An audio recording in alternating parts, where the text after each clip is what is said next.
SCP-700. Object Class Safe. Special Containment Procedures. As SCP-700 is immobile, one security team is to be permanently placed at the site to prevent the entrance of civilians and unauthorized personnel. They are to be equipped with breath masks at all times while inside of SCP-700. SCP-700-1 is to remain closed at all times.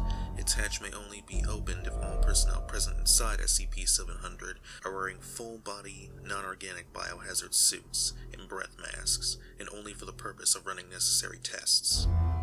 Following Incident 700-1, this part of the containment procedure is no longer necessary. See Incident Log 700-1 for more details. SCP-700 is a large, abandoned building, similar to a factory located in a rural area of USA. It contains floors, one being underground, each containing rooms.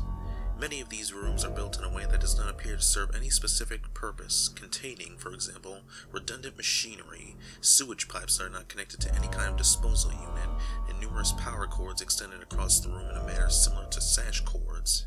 Graffiti pictures, designated SCP-700-2, can be observed inside SCP-700's rooms. They usually depict humanoid creatures, although animal figures were also observed. All instances of SCP-700-2 have shown the capacity to move around the walls of their room. Their frequency of movement varies depending on what room SCP-700-2 is located. For example, rooms blocked with iron bars will turn SCP-700-2 mostly immobile, with only slight movements being made at seemingly random periods of time. It is currently unknown if the graffiti are sentient, but as their movement patterns are erratic, and considering that all attempts at communicating with them have failed, it is assumed that they are not. Inside the central room of the underground floor is a circular hole, designated SCP-700-1. It is 10 meters deep and with a radius of 1.5 meters. An iron hatch is connected to the hole. There are 0.3 milliliter plastic syringes attached to the walls, all positioned 1 meter above the bottom of SCP-700-1. At the center of the hole's floor is a 1 meter by 1 meter grate that leads into an unlit chamber. Removing the syringes from the wall is possible. However, new syringes will grow to replace the lost ones a few moments after their removal. The syringes at the bottom of SCP-700 are constantly producing a yellow liquid, primarily composed of human, including menenses. This mixture produces a fragrance deemed to be very attractive to all humans that come in contact with it. If SCP-700-1 is left open, the smell will spread through all rooms of the building. Upon smelling this fragrance for a small period of time, subjects will begin to move unconsciously towards SCP-700-1. If not stopped, they will throw themselves down SCP-700-1. The fall will usually result in fractured bones, but all unobserved subjects seem to be unaware of the subject, concentrating solely on consuming the liquid dropped by the syringes. After a human falls inside SCP-700-1, the hatch will automatically close, and loud mechanical sounds will be heard coming from an undetermined place within SCP-700. At this point, opening SCP-700-1's hatch will reveal a solid concrete floor instead of the hole, and will also bring the sounds to a halt. Approximately minutes after closing, SCP-700-1 will reopen by itself, revealing the hole again, but the human inside will have disappeared. During the tests, all recording devices, like cameras, placed inside SCP-700-1 were destroyed by unknown means as soon as the hatch closed.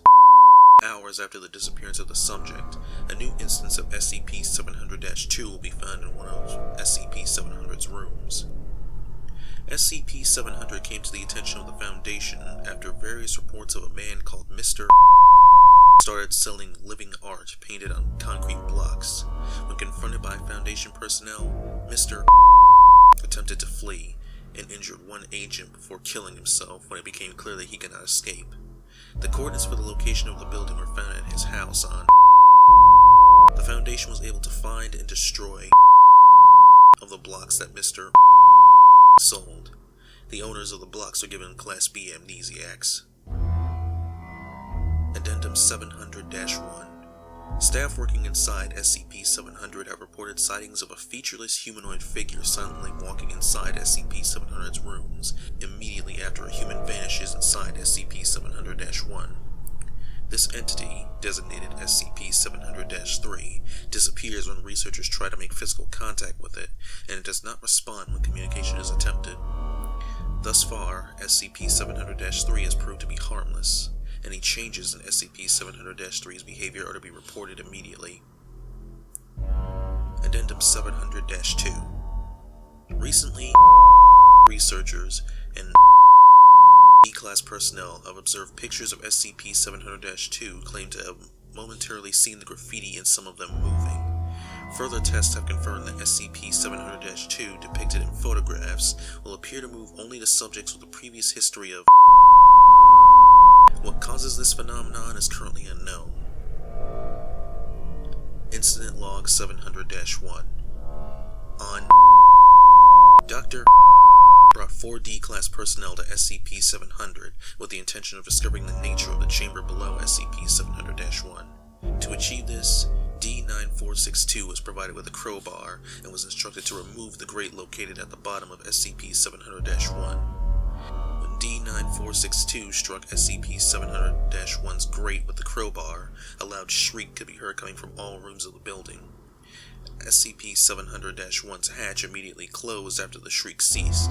Since the incident, opening the hatch will only reveal a solid concrete floor. As of, it was reclassified as safe.